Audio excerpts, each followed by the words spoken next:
Good evening, you're watching Estuary TV News. Coming up, we find out how the war against dog waste is being won. And the Reverend Ian Robinson delivers our weekly reflections. And my guest today is Nicola Masdam, here to talk about an event to help parents and carers of children with additional needs.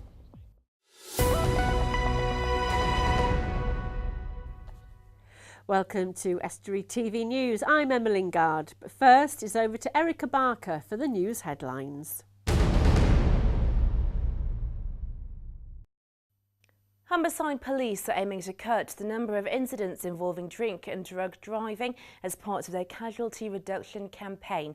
In partnership with Safer Roads, Humber officers will be testing those suspected of being under the influence using new testing kits, following a new law making it illegal to drive with a specific controlled drug in the body above the accepted level. With less than 4 months until the World Seafood Congress comes to Grimsby, the team behind the event, Seafish, has today announced the conference's programme, a lineup that will see 96 speakers from 12 countries come together at the Grimsby Institute to discuss trading initiatives in the seafood sector from the 5th of September. Members of the Scunthorpe Steel Industry's biggest trade union in Tata have voted in favour of strike action in its dispute over the company's proposal to axe the British Steel Pension Scheme in April 2016. The community union is calling for Tata to return to the negotiating table following a ballot turnout of more than 76%.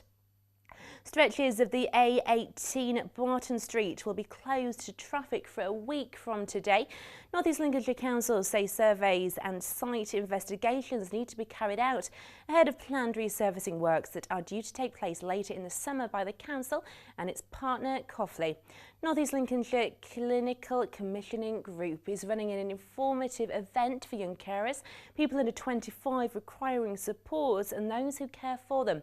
It follows new laws being brought in. The group says it is often confusing for people when it comes to knowing what they are entitled to. It takes place tomorrow at the Grimsby Town Hall from 5:30 p.m. A group of ambitious tractor enthusiasts raised money for local charities, including Lincolnshire and Nottinghamshire Air Ambulance over the weekend. The first ever tractor triathlon involved pulling the machines and driving them to the finishing line at Cleethorpes Pier. If you have any stories, please contact us on 01472 315561. Until next time, goodbye.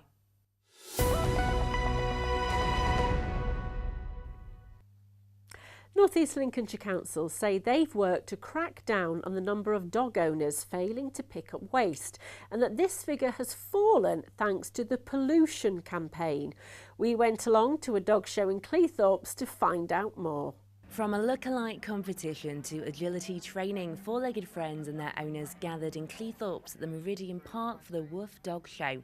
It was a coming together of the 12-month-long campaign Pollution, aiming to crack down on dog fouling. The whole idea of this was for the past 12 months in North East Lincolnshire, Community Pride in association with Humberside Police and the Grimsby Telegraph and others have promoted to pick up after your dog, i.e. prevent dog fouling. We all know that they do it, but pick it up and dispose of it correctly. As well as raising awareness in the community of the importance of picking up man's best friend's waste, North East Lincolnshire Council also brought in on-the-spot fines of £50 for anyone refusing to poop and scoop as part of the campaign, which seems to have had an impact. Dog fouling is unacceptable, and I would say that the vast majority of people here would agree that that's the case. Over the last 12 months, we were advised by the general public and other bodies of where the hotspot areas were, and purely by revisiting, keeping statistics, and in some cases, unfortunately, where we've used enforcement, which has been in the public interest, we have seen a drastic reduction in the amount of dog fouling hotspots. But organisations at the event say being a responsible dog owner doesn't stop there. Get microchipped, we do it for free. Have the details regularly checked if you move or change your phone number. Get a collar and disc on like Rocky has. It's so simple. If we can just look at a disc and say, we've got your dog, we don't have to become involved and the dog can be immediately rehomed. It's often stressful for him to be in kennels. And with the number of people failing to remove waste on the decrease, it has been a success. Erica Barker, Estuary TV. You're watching Estuary TV News. Coming up a little later, we'll be seeing the Reverend Ian Robinson for the weekly reflections.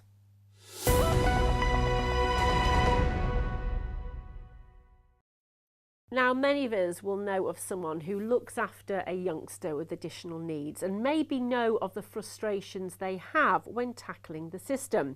Now, a coffee morning has been organised by a parent, and that parent is Nicola Masdam, who is here, and she set up a support group. Nicola, welcome to the show. Before we go on to talk about the coffee morning you've organised and the reasons why, talk about the support group that you've set up online and the reasons why. Why did you do it? Okay, well, I think stemming back from when we adopted our daughter 11 years ago now, there was very little in the way of support. It did get better, right? But I would say for the last 6 years in this local authority and others, the support has been very limited. And you end up finding like-minded individuals, other parents that also don't have the support, and you find the support from each other. This is it. You know, people out there who have children or care for children with additional needs, it must be very lonely and isolating sometimes. It can be, absolutely. Especially if you've got a child maybe with autism that doesn't want to go out, doesn't want to go to the supermarket, can't go to a theatre, can't go to a cinema, doesn't want to go to a place where there's lots of people.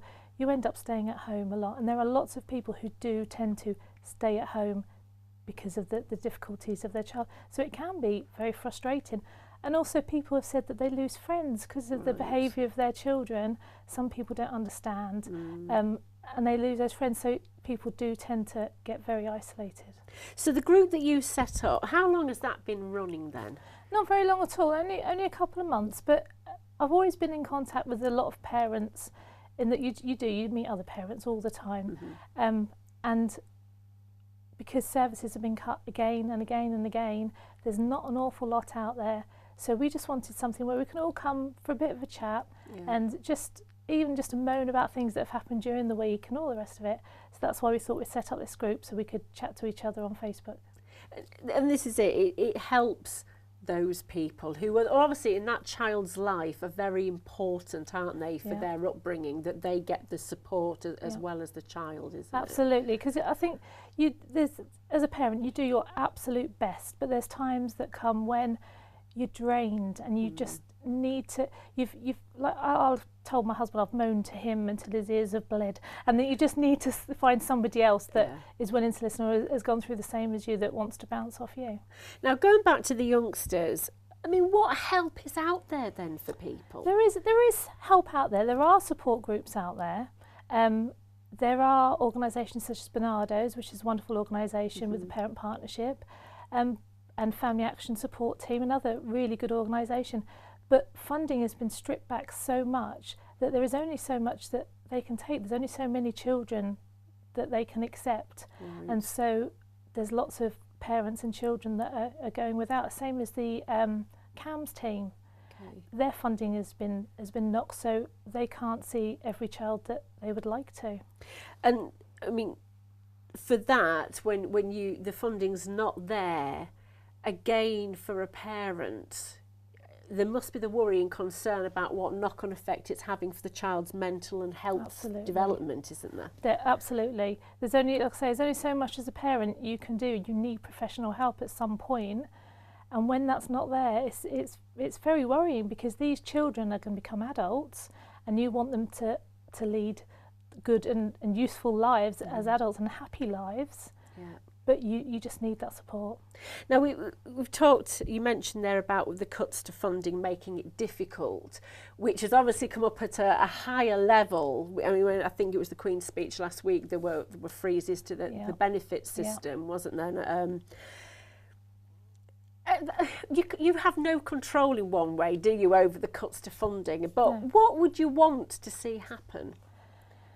I just think it's really important that the services for children with disability and additional needs are kept, and that they're properly funded, because like I said, these children will become adults soon, and we don't want these children ending up back in the care system costing the local authority 4 times as much as it would do normally. Okay. Now, and the other aspect of this as well, I suppose, is the special educational needs support when the child goes into the school. Are you seeing effects there as well? Yeah, there is. It's a knock-on effect, obviously, in school. The traditional statementing process has finished now, and it's transferring over to the Educational Health and Care Plan, which is the EHCP. Okay. This is a really important document that is working now, because whereas the statement was just for 0 to 16, school age to 16, the HCP now goes on to 25. So that's a brilliant piece of work that we can, follow children right up to 25 and support them.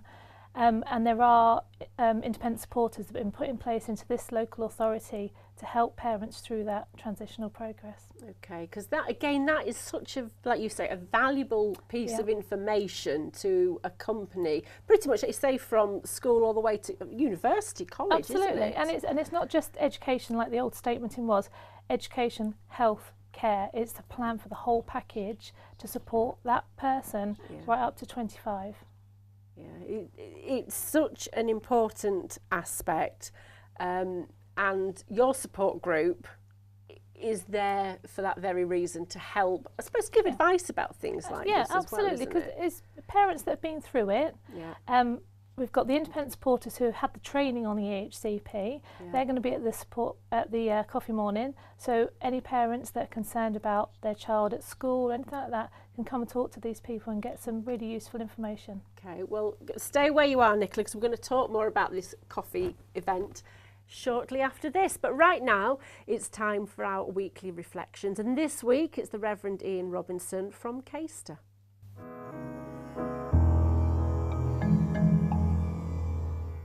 If you're like me, you'll have been watching on the television coverage of the Chelsea Flower Show, or perhaps you went in person to that amazing annual event. And like me, perhaps, you looked with awe and wonder at the wonderful displays created by those very talented gardeners. Look at my own garden, I see very little resemblance between those gardens of perfection and my own feeble attempts to keep my plot tidy. Perhaps one of the differences is that I don't have the time to put in like those professionals do, or maybe I don't have the skill and talents. But there are some similarities. There are in my garden flowers. Some of them might be classed as weeds, but they are flowers nevertheless, and they still add colour. They are as delicate and perfect in their own way as those at Chelsea, and they too are a miracle of nature. Whether it's at Chelsea or in Caister, God gives us a wonderful world of nature to enjoy and to enrich our lives. Of course, it takes human input to transform nature into a work of art, but on our own, we can do nothing. Our world of beauty is as a result of a partnership between God and man. If we don't play our part, or if we get it wrong, then we fail to build on all that God has given us, and our world will be a poorer, duller place. The great Louis Armstrong sang about our beautiful world. Let's take note of its beauty and make an effort to keep it that way. Thank you, Reverend Robinson. Well, still in the studio with me is Nicola Masdam. Nicola, we were talking earlier about why you would set up this online support group. The whole reason we explored, but just to come back, obviously this Wednesday you've got your first coffee morning, haven't you? Why did you decide to set up this coffee morning? I think it's just important for parents to get together and to be able to have a rant if they want to have a rant to each other, which we like to do, or to discuss things, or there might be a concern that another parent's gone through that, so they know how they solved it. You can problem solve together, and it's just nice to know there's somebody out there that's been through it as well. Now, the coffee morning is being held at Great Coats Village Hall, isn't it, on Wednesday from 10 till 12. Yes. If people are out there, who should you encourage to go along? Anyone who would consider that their child has an additional need. Additional need could be anything from a child with a disability in a wheelchair, or sight problems or hearing problems, children with autism, children with dyspraxia, dyslexia. They're all considered additional needs. If you have a need that is above a child that in a school with traditionally normal child. Yes, okay. And going along to that day, you've got other people coming along, haven't you, who might be able to help them as well? We've got independent supporters. They've been funded by the government in every single local authority in the country, and we've got 3 in North East Lincolnshire. Okay. They'll be there to speak to parents about any concerns in school, whether parents want to start an EHCP or they're already going through the process and they just need a bit of help. Okay, and the event as well, just to go back, it is for people, is it just in North East Lincolnshire? It is for North East Lincolnshire. Okay. The independent supporters are the North East Lincolnshire. Every other authority has got their own group and people to support them, but anyone's welcome. We welcome anybody. I mean, when people come along, I mean, do some parents or families feel a sense of that they've been let down by the system at all? Yes, absolutely. And it's hard. The local authorities only have so much money to spend. We know that. It's hard for everybody. Countrywide, it's hard. And parents do feel like that they're getting a raw deal from it. And sometimes, we just need to have a chat and work things out and realise there are avenues that we can go down to get that support. Okay, and so if people are interested, the online support group, where can they find that? We're on Facebook. Okay. It's under North East Links Special Educational Needs Support. Okay, yeah. And you'll find us through there. I can read that back out. So if people are interested in that, North East Lincolnshire, Autism, Asperger's and SEN community groups. Yeah, it's a bit Facebook. long-winded, but you'll find it, yeah. Big long name, but they will find it. And that coffee morning is Wednesday, June the 3rd, 10 till 12, Greatcoats Village Hall. Thank you ever so much, Nicola, for coming in. Welcome, thank you. Well, joining me now to look back over the weekend news is Richard Morris.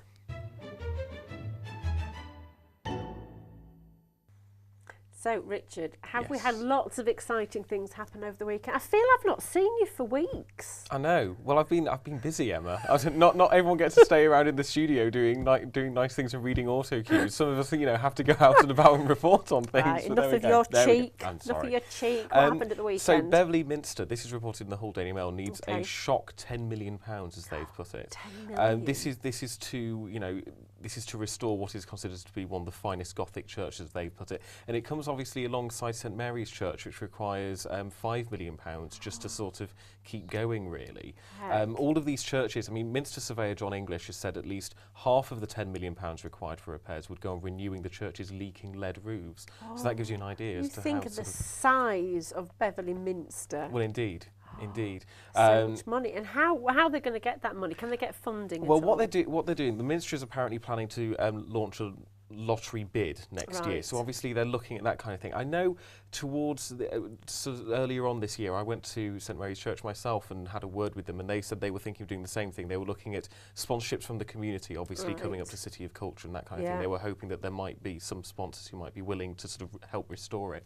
But it's mainly lottery funding they're looking at, because it's a huge amount of money that to suddenly require. It is. And I was going to say, I think one fact I know from when I'm doing my rambles and I go into these churches, so many churches are very little used these days by a congregation, aren't they? Or they're trying to get community use. And I just think, how are they ever going to make this is the thing. This is the thing. And one of the things that John English continues to say is, we're holding back the tide. It's only a temporary measure, but it's not permanent. None of what they're doing actually is really fixing the problem. They're just patching stuff. They're not actually fixing it, as it were. Yeah. Which, of course, is Beverley quite Minster worrying. is such an iconic building, isn't it? That, you'd think people would put their hands in their pockets and help. Hopefully someone might be able to, or some organisations might. Definitely. What's your next story? This is reported in the Grimsby Telegraph. The rail crossing upgrade is going to start. Oh, yes. There's loads of upgrades to improve 6-level crossings in the town. But there's lots of other things they're doing about the associated roads and the rail links, etc. Mark Tarry, the route managing director for Network Rail, has said that it's going to bring us up to the most modern standard here in Grimsby on all of our crossings. All 6 existing level crossings will be replaced by obstacle detection barriers, which scan the crossing using a laser to confirm it is clear before the train is allowed to cross. So I read that. That's very high-tech stuff, this. Well, I would have presumed that would have been installed years ago. I Is it? How new is it though? Well, I don't mean, know. I don't know. But I would be have thought that honest. laser stuff. I mean, laser stuff has been used for years in shop doorways. I mean, you would have thought that they would have used it, Yep. and that's to stop the train. So if Yeah. they detect somebody on the crossing, Yes, does that then give a obviously they can signal alert to the train to say, you know, you actually need to stop. Because obviously, Okay, usually it's yeah. done by line of sight, but of course they can Yeah. alert far earlier. Okay. And quickly, you've yeah. got time for one last one. Gruesome Hull. I'll just tell you Okay, briefly yeah. about this. The owner of a pop-up museum celebrating Hull's gruesome past is desperately seeking a permanent home. This is the museum run by John Hemingway, who owns the Hull's Dark History Museum. He's looking for permanent premises. So far, it's been going on and on and on in the Anderson building in Witham, but he's looking at For something new property. yeah. 3 great stories for Richard Morris to chase up there for Estuary TV. Thank you. Now here's the sport with Erica Barker. 9th in the Super League, Hull FC beat Hull KR 46-20 when they went head-to-head at St James's Park in Newcastle on Saturday. Estuary secured just a second Hull win in 7 Magic Weekend derby meetings. Rovers, who won at 26 at the Casey Stadium last month, failed to contain the Hull pack but did score 4 tries. Hull FC face Widnes Vikings on Thursday as part of the First Utility Super League, with Hull KR coming up against Castleford Tigers on Friday.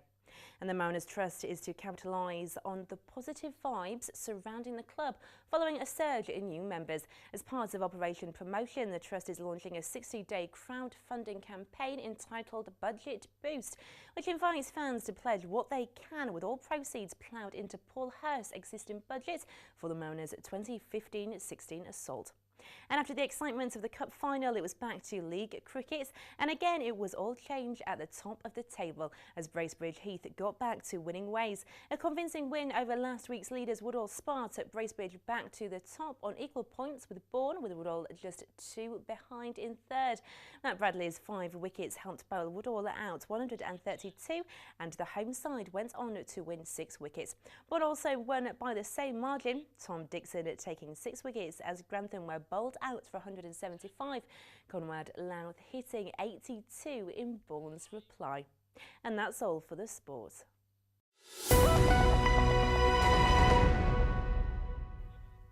So we've got time for tonight. Thank you to all my guests. If you have a news story, then visit our Facebook or Twitter pages, or email news@estuary.tv, or pick up the phone and call Grimsby 01472 315 553. Until tomorrow, from me, goodbye.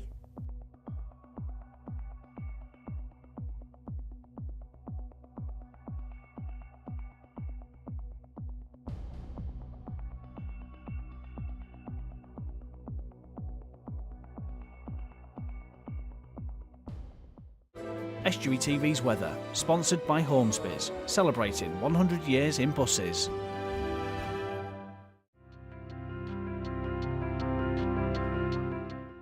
Hello and welcome to Estuary TV's weather.